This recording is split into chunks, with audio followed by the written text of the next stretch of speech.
नमस्कार। आज हम आपके लिए लेकर आए हैं कक्षा 9 की हिंदी पाठ्य पुस्तक क्षितिज के काव्यखंड का तीसरा पाठ रसखान के सवैये। सर्वप्रथम हम शब्दार्थ देख लेते हैं। देखिए, मानुष, मानुष का अर्थ है मनुष्य। बसों, बसना। ग्वारन, जो ग्वालों के मध्य ग्वारन कहलाता है। पशु, पशुओं के लिए, जानवरों के लिए कहा गया है।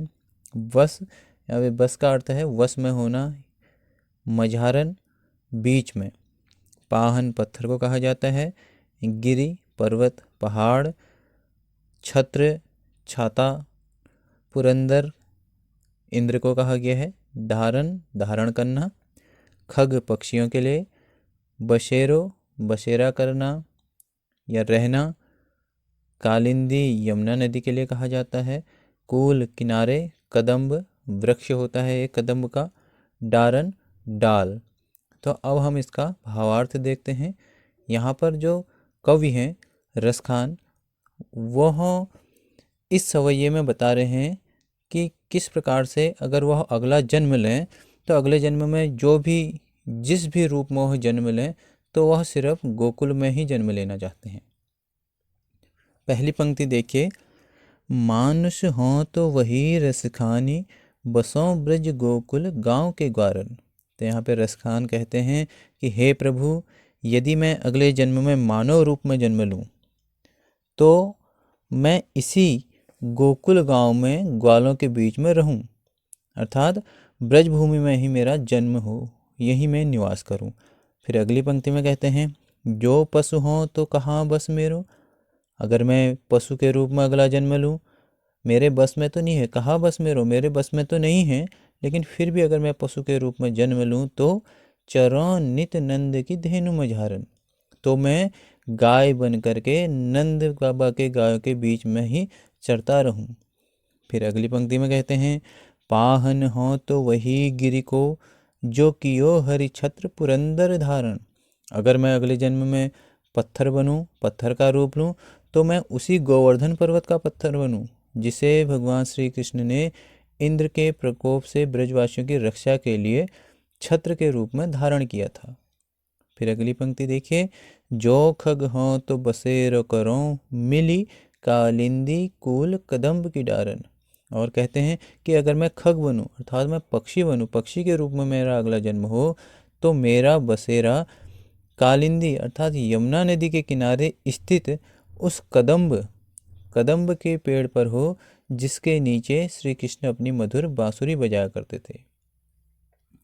यहाँ पर जो रसखान हैं वह ब्रज भूमि के प्रति और भगवान श्री कृष्ण के प्रति अपने अनन्य प्रेम को प्रकट करते हुए अपनी भक्ति भावना का यहाँ पे उद्घाटन कर रहे हैं, अपनी भक्ति भावना को बता रहे हैं। और रसखान, अगर हम सभी पंक्तियों को देखें तो रसखान यहाँ पे पुनर्जन्म में विश्वास रखते हैं। और यहाँ पे कालिंदी कुल कदम्ब, इसमें कौ वर्ण की आवृत्ति होने से अनुप्रास अलंकार है, शांत रस है, सवैया छंद है, और यहाँ पर जो है ब्रिज भाषा का प्रयोग किया है। अगला सवैया देखिए दूसरा, या का अर्थ होता है इस, लकुटी लाठी, कामरिया कहते हैं छोटा सा कंबल, राजकाज, तिहूँ तीनों, पुर कहते हैं लोक, तजी त्यागना, तजी डालो त्याग डालूंगा। और आठों सिद्धि नवों निधि, 8 सिद्धियाँ और 9 निधियों के लिए कहा गया है। विसारों का अर्थ होता है भूल जाना, भूलना। और इसके पश्चात तडाग, तालाबों के लिए कहा गया है। निहारो, देखने के लिए। कोटि के होता है करोड़ों। कल धौद कहते हैं सोने के लिए। धाम, भवन। करील, यहाँ पे करील है एक प्रकार का वृक्ष होता है। कुंजन, कुंज मतलब जो लताओं की झाड़ियाँ, लताएं होती है, बहुत सारी लताओं का घर कह सकते हैं। वारो मतलब न्योछावर करना। आइए अब हम इसका भावार्थ देख लेते हैं। रसखान श्री कृष्ण के प्रति अपने अनन्य प्रेम को व्यक्त करते हुए कहते हैं कि या लकुटी अरु कामरिया पर, राज तिहूँ पुर को तजी डारो। अर्थात इस लाठी और कंबल पर तो मैं तीनों लोकों के राज को भी त्याग डालूंगा।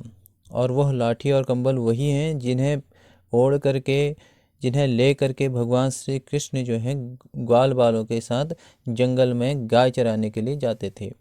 फिर अगली पंक्ति में कहते हैं, आठों सिद्धि, आठों सिद्धियाँ, नवों निधि और नवों निधियाँ, इनका सुख नंद की गाय चराए बिसारो। नंद बाबा की गायों को चराने के लिए जो मैं आठों सिद्धि और नवों निधियों के सुख को भी भूल जाऊंगा, बिसारो, भूलने के लिए तैयार हो कह रहे हैं। मतलब अगर मुझे नंद बाबा की गाय चराने का मौका मिले तो मैं उसके लिए आठों सिद्धि और नवों निधियों को भी त्याग सकता हूँ, कह रहे हैं रसखान। फिर अगली पंक्ति में कहते हैं, रसखान कबों इन आँखिन सो, ब्रज के बन बाग तड़ाग निहारो। फिर रसखान यहाँ पर कह रहे हैं, न जाने कब कबों अपनी इन आँखों से मैं ब्रज के वन बाग और तालाबों को निहारूंगा, जहाँ भगवान श्री कृष्ण अपनी लीलाएं किया करते थे। फिर अंतिम पंक्ति देखिए, कोटिक एकल धौत के धाम, करील के कुंजन ऊपर वालों। यहाँ पर रसखान कहते हैं कि मैं तो इन करील और कुंजों के जो झाड़ियाँ हैं, इनके ऊपर करोड़ों, कोटिक करोड़ों कलधौ सोने चांदी के महलों को भी न्यौछावर कर दूंगा। मतलब कहने का तात्पर्य है उनका कि वो कह रहे हैं कि अगर मुझे इन कुंज और इन करील के वृक्षों के बीच में, इनकी झाड़ियों के बीच में रहने का मौका मिले तो मैं करोड़ों सोने चांदी के महलों को भी जो है इनके ऊपर न्यौछावर कर दूंगा। यहाँ पे देखा जाए तो भगवान श्री कृष्ण के प्रति अपने अनन्य भक्ति भावना को व्यक्त कर रहे हैं। वह श्री कृष्ण की लीला भूमि ब्रज क्षेत्र जो है वहाँ रहने के लिए संसार के सभी सुखों को भी त्याग करने को तैयार है। और ब्रज भाषा का प्रयोग किया गया है, सवैया छंद है। पूरे पद्य में देखिए अनुप्रास अलंकार, शांत रस है, शांत रस और प्रसाद गुण है, आत्मकथा शैली है, छंद वही सवैया छंद है। अब अगला सवैया देखिए, मोर पखा, मोर पंख का मुकुट, राखियों का अर्थ है रखना, गुंज, गुंज जो है एक जंगली पौधा होता है और उस पौधे का एक छोटा सा फल होता है जिसे गुंज कहा जाता है। पहिरोंगी, पहनने के लिए कहा गया है। पीतांबर, पीला अंबर, पीले कपड़े के लिए कहा है। ग्वारिन, ग्वालों के साथ, जो ग्वाल बाल होते हैं उनके साथ। फिरोंगी, फिरना, भाव तो अच्छा लगना। सौ मतलब वही, और स्वांग कहते हैं रूप धारण करना। इसके पश्चात मुरलीधर भगवान श्री कृष्ण के लिए कहा गया है। अधर, होंठों के लिए कहा गया है। धरोंगी, रखना। अब इसका भावार्थ देख लेते हैं।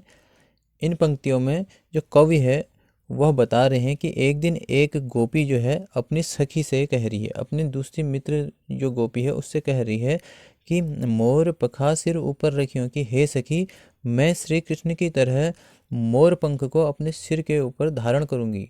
अर्थात जब वो कह रही है कि मैं अगर श्री कृष्ण का रूप धारण करूंगी तो मैं श्री कृष्ण के ही तरह मोर पंख को अपने सिर पर धारण करूंगी।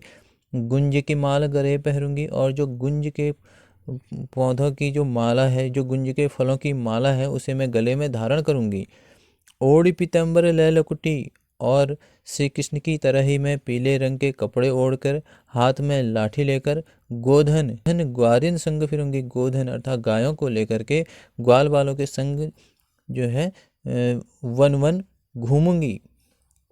भाव तो वो ही मेरो रस खानी। फिर कहते हैं कि मैं तुम्हारे कहने पर वह सब स्वांग करूंगी। सो तेरे कहे सब स्वांग करूंगी, मैं तुम्हारे कहने पर वह सारे स्वांग धारण करूंगी जो तुम्हें भाव तो, जो तुम्हें अच्छा लगता है, वो सारे स्वांग मैं धारण करूंगी। परंतु या मुरली, यहाँ पे वो कह रही हैं कि जो मुरली, जिस मुरली को, या इस मुरली, मुरलीधर की, जो यह मुरलीधर अर्थात श्री कृष्ण की मुरली है, इसे मैं उनके अधरान धरी, जिसे वो अधरों पर धारण करते हैं, मैं अधरान धरूंगी, उसे मैं अपने अधरों पर धारण नहीं करूंगी।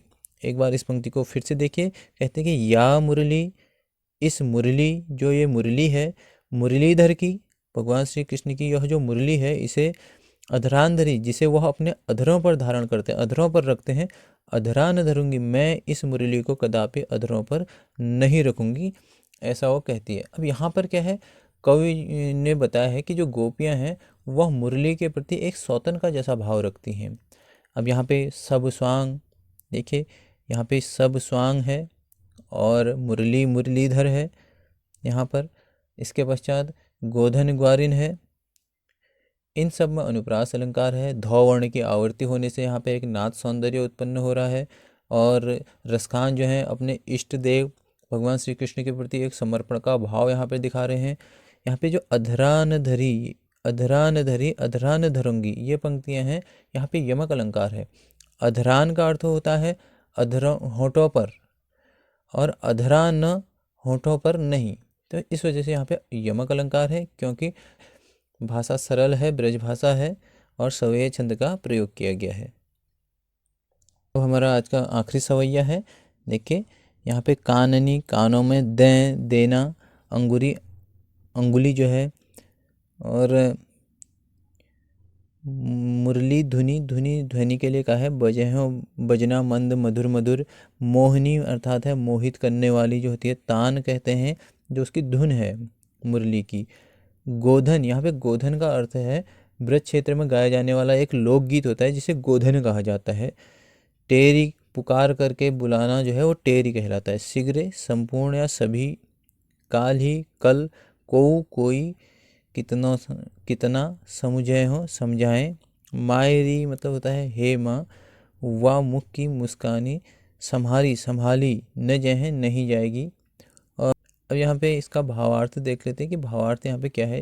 देखिए एक गोपी बता रही है अपनी सखी को, कहती है कि काननी दे अंगुली रहिबो, अर्थात हे सखी जब ही मुरली ध्वनि मंद बजाएं, जब श्री कृष्ण मुरली की मंद मंद मधुर ध्वनि बजाएंगे तो मैं अपने कानों में अंगुली डाल लूंगी, कह रही है।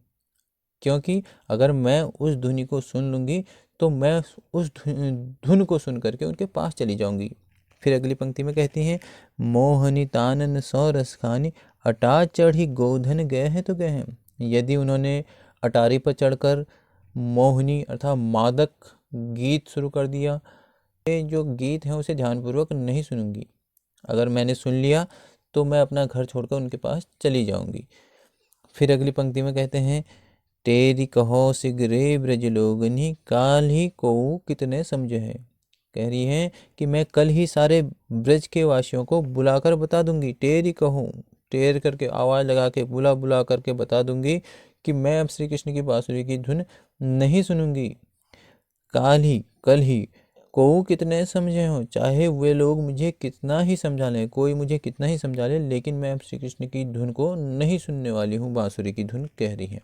अगली पंक्ति में कहती हैं मायरी वाह मुख की मुस्कानी, संहारी न जय हैं।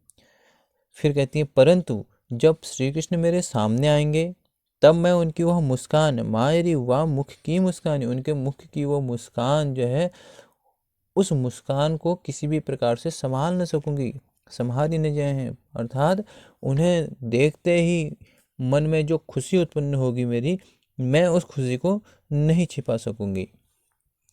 अब यहाँ पर कवि रसखान जो हैं इन्होंने श्रेष्ठ भावों को अभिव्यक्त किया है। यहाँ पे गोधन गए हैं, ये देखिए गोधन गए हैं तो गए हैं, और काल ही को कितना, यहाँ पे अनुप्रास अलंकार है। यहाँ पे गौ वर्ण की आवर्ती हो रही है, यहाँ पे कौ वर्ण की आवर्ती हो रही है, तो अनुप्रास अलंकार है। सवैया छंद का बड़ा सुंदर यहाँ पे प्रयोग किया गया है। श्रृंगार रस भी दिखाई, देखिए श्रृंगार रस भी है कई स्थानों पर। इसके पश्चात जो है भाषा वही ब्रज भाषा है, सरल सहज प्रवाहमय भाषा का यहाँ पे प्रयोग किया गया है। इसी के साथ हमारी आज की कक्षा हम यहीं पे समाप्त करते हैं। अगली कक्षा में एक नए विषय के साथ फिर उपस्थित होंगे। तब तक के लिए नमस्कार, धन्यवाद।